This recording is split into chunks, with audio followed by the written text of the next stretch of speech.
Hello everyone. As some of you will know, I fairly recently completed the Couch to 5K programme, and I've managed to sustain the habit of running for 30 minutes several times a week. Now, I know that may not sound that impressive to those of you who are really fit, but for me it's really quite an achievement. I don't think I've ever run for that long in my life before, not even when I was at school. Anyway, I don't want to talk about running, except to say that when I'm running, I always have music playing. It helps me to set the rhythm and the pace, and it spurs me on. All sorts of music accompanies me on my morning runs, from Elton John to Ed Sheeran, from Lewis Capaldi to Laura Story, or from Matt Redman to Michael Card. Please don't judge me on my musical choices. Earlier this week, when I was running, I was accompanied by the music of Lauren Daigle.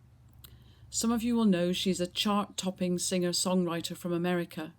She is also a Christian, so her songs have both broad contemporary appeal and deep spiritual meaning. One of the songs that I listened to this week was called Everything, and has lyrics which begin like this: "Even the sparrow has a place to lay its head, so why would I let worries steal my breath? Even the roses, you have glowed them brilliant red, still I'm the one you love more than this.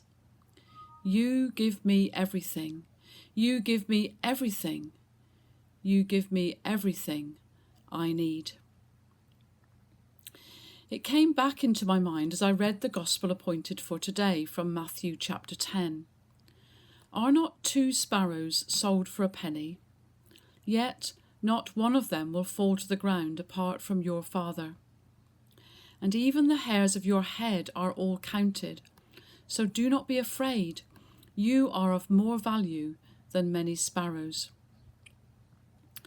These words of Scripture, along with other words that we find in the Sermon on the Mount and recorded in Matthew chapter 6, which tell us that we're more valuable than the birds who are fed and the flowers that are clothed, all remind us that we are precious to God. We are loved by God, and we will be provided for by God. There is no need for us to worry because God will give us all that we need. How wonderful! But of course, we do worry. We worry about ourselves, we worry about our loved ones, and we worry about all those who are particularly vulnerable and not necessarily feeling loved and valued by anyone at the moment. And as we think about those amongst us who are vulnerable, perhaps those words within the song, "Steal my breath," jump out at you as they jumped out at me a few days ago. The ability to breathe effectively is what those who contract coronavirus struggle with so much.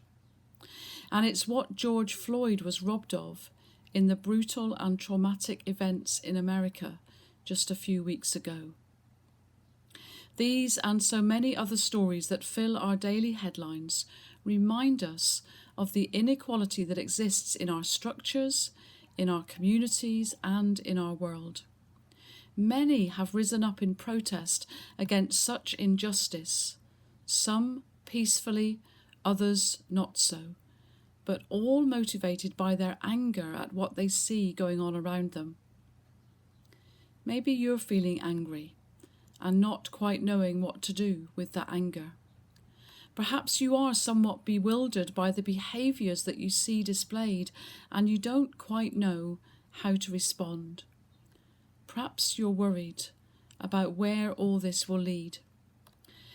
Amidst all this confusion and concern, one thing is for sure. Our God is a God of justice and mercy, and He calls us to reflect those qualities in our actions and our words. As we turn the pages of Scripture, we cannot escape the fact that it is full of encouragement to live in ways that bring transformation into the lives of those who are in poverty, under oppression, or held captive in any way. So I pray that all of us will, with the help of God's Spirit, be enabled to channel our anger, our bewilderment, and our worry into actions which find us working together to build a world where all know themselves to be loved by God, where all can know God's provision, and where all can breathe freely, because all are worth more than the sparrow, all are precious, all are God's children. May the wonder of God's love for us so take our breath away that we cannot help but work for that kind of world.